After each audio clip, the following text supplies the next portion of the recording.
Thank you, Mr. Chair. I rise along with my colleagues to support this unit titles bill, and I want to address my comments specifically to clause 122, but let me just join colleagues in making some general statements. This is a long overdue modernisation of the law in relation to into unit titles, and as David Shearer said, particularly in Auckland, where we're seeing a huge growth in the numbers of people living no longer in the half-gallon quarter-acre pavlova paradise, but actually in multi-unit dwellings, townhouses and apartment buildings. This is a long overdue change to the rules that will make it much easier for people to own property and live together in apartment blocks. And indeed, it's not just about the convenience for people who are living in these dwellings, but we must make it easier and more desirable to live in multi-unit dwellings so that we can develop our cities in medium density and high density ways.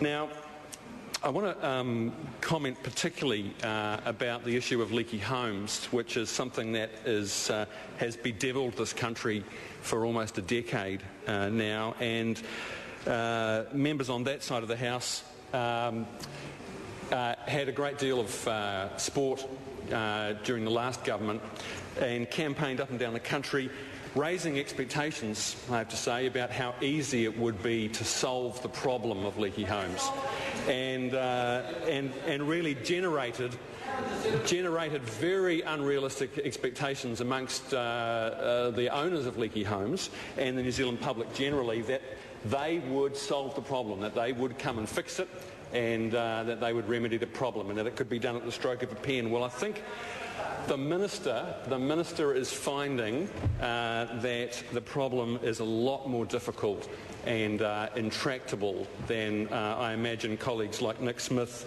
thought when they were campaigning on this issue, when they were in opposition.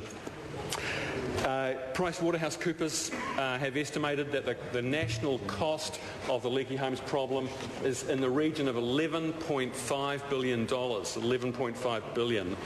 Some estimates go as high as $20 billion, and up to two-thirds of that burden rests in Greater Auckland. Mr. Chair, I'll move now to some direct comments about Clause 122, and you'll see that by mentioning the leaky homes problem, it's particularly relevant to Clause 122. The deficiencies in the legislation governing multi-unit dwellings have created a judicial and bureaucratic nightmare for the owners of leaky homes.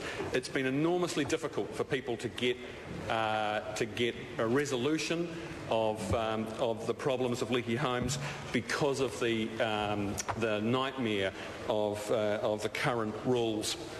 And I'm sure there would be very few members in this House who haven't been approached by members of the public in their electorates and elsewhere with heart-rending tales. And often it's people who are living in multi-unit dwellings who have been unable to get their apartments or townhouses repaired because of disputes with other members of the body corporate.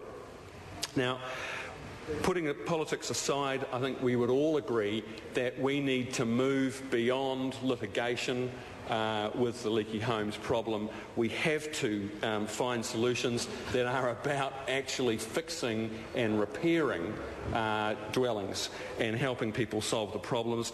It's very clear that the courts have not been able to deliver timely and cost-effective results for New Zealanders who are affected by this problem. Now, there will always be arguments about fairness because of the difficulty of apportioning liability amongst the different players, but we must get to the point of actually repairing the houses. And Clause 122 of this bill, sir, is, I think, an unambiguously good and constructive contribution to solving this problem.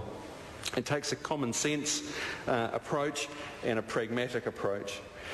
What the clause does, Mr Chair? Phil Twyford. What the clause does is that it imposes an obligation on body corporates to maintain, to repair or renew all building elements and infrastructure in a building that relate to or serve more than one unit.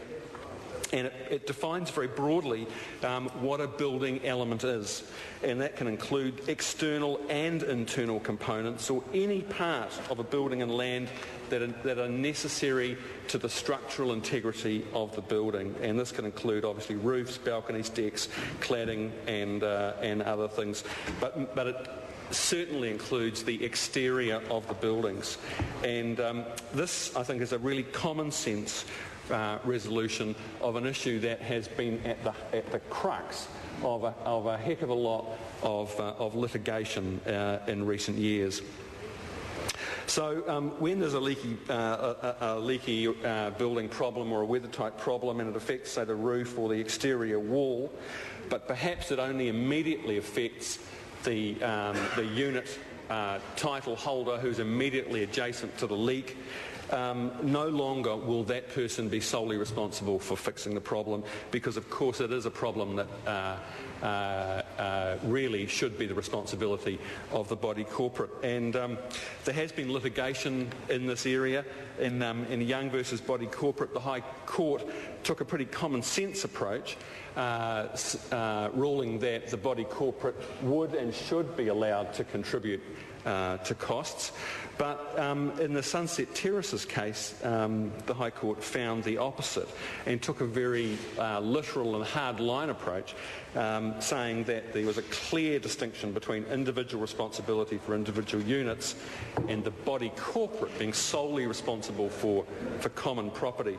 So this clause, Sir, 122, really follows the approach of the High Court took in the Young case, and I think that this is a practical and fair and pragmatic contribution to solving the problem of leaky homes, and that is a very worthwhile contribution. I wanted to just finish with a question that I would like to pose to the Minister, which hopefully he'll be able to take a call when he's back in the chair and answer. The Homeowners and Buyers Association of New Zealand, which members will know has been one of the most active advocates for the owners of leaky homes, really posed the question that my colleague Marion Street made some comments about, and that's what amounts to a fair voting threshold.